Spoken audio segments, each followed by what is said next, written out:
Here we go. We got our boy Ruffy here. We're doing some just basic self-control. Get him to stop and think, even for just a split second. We're doing weights, and I've been asking you to do weights by the doors, coming in and going out, both. They're reciprocated there.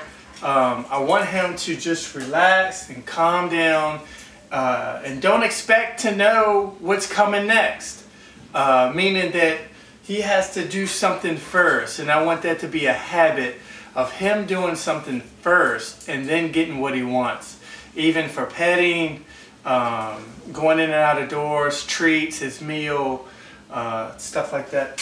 Come on. Hey, Ruffy, come here.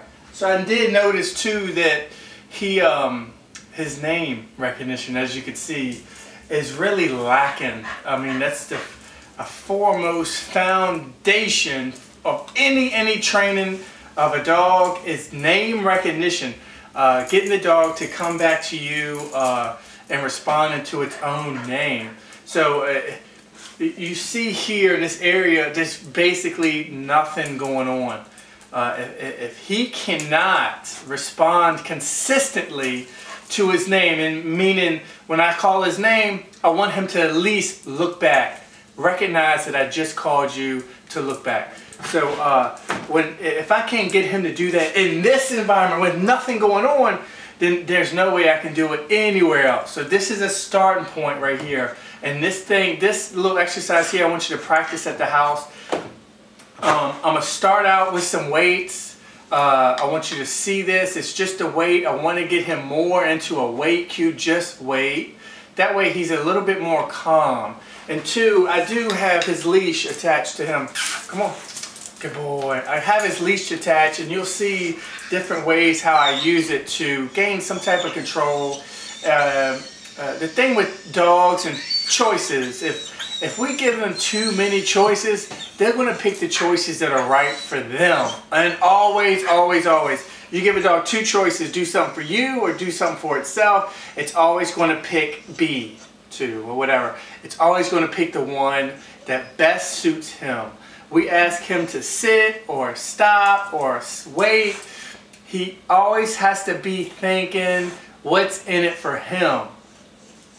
Well, we have to make sure that something is in it for him. At the same time, right now, what's in it for him, it comes more frequently. As time goes on, he starts to understand cues and training in general, then we don't have to treat a reward as much.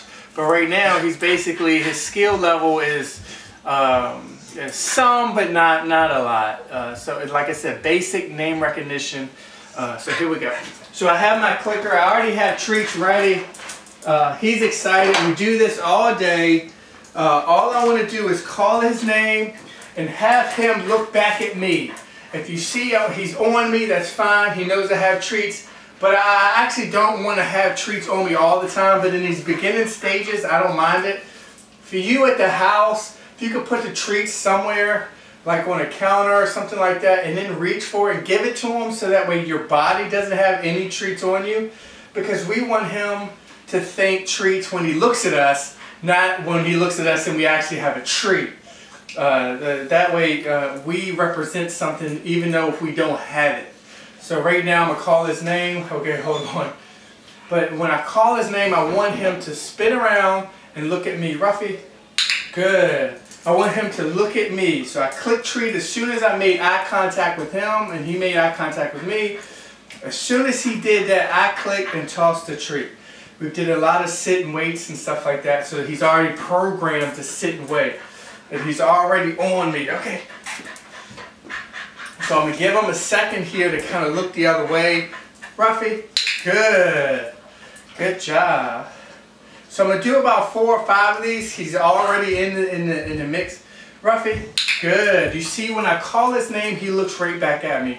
And what I try to avoid is pairing his name with something negative. Ruffy no, Ruffy this, Ruffy negative. Ruffy, if we want him to respond to his name, it has to be on a positive level, or else we're actually poisoning, what they call poison the cue. So Ruffy, good boy. So I toss the treat, Ruffy. Good boy. So I'm going to do about 3 more, Ruffy. Good. And see, he's kind of in this training game, which you already kind of have him in certain instances. Okay.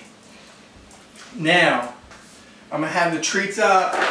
I'm going to still have the clicker in my hand, though. Good boy. So now I'm going to go to the sits and the wait. So, see, I don't want that. I don't want that right there. I don't want him stiff in my hands, so I just gave him a little body block. So I'm going to ask him to sit and wait.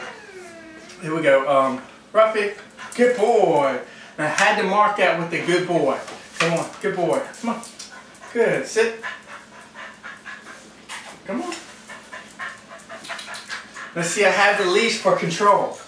If I were to stand here, he'd probably do circles and laps around me. But I'm not going to let him do that. I have to have some type of control.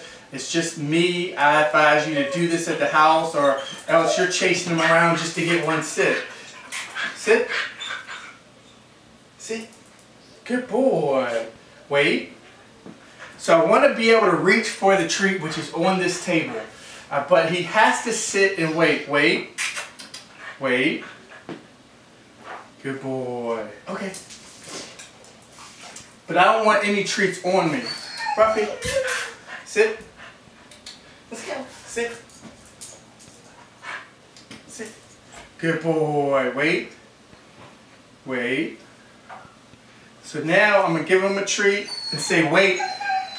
Wait. Good boy. Good. Wait. Now you see him pop up right there? Wait. So I'm going to do this frequently right here. Wait. Good. Wait. Okay. So remember the OK cue after the wait. And this is just basic self-control. My tone is mellow. He responds by being calmer. If I start jumping up and do jumping jacks and trying to get him to, well, he's still calm, but that would hype him up even more. Good boy. Okay. Sit. Good. Wait. So you hear the other dog in there. I need that to be a distraction because he's so, iffy around other dogs. So I'm going to do this one more time. End it. Sit. Sit. Good boy. Wait. Wait. I'm going to count to 5 here. 3, 4, 5. Good boy. I'm going to count to 6. 2, 3, 4, 5, 6. Okay. All right. So practice these things at the house here. We want him to be able to practice self-control. If you can't do it in the house, you can't do it anywhere else. If you think about the house as a novel, I mean, not less novel than anywhere else. So, all right.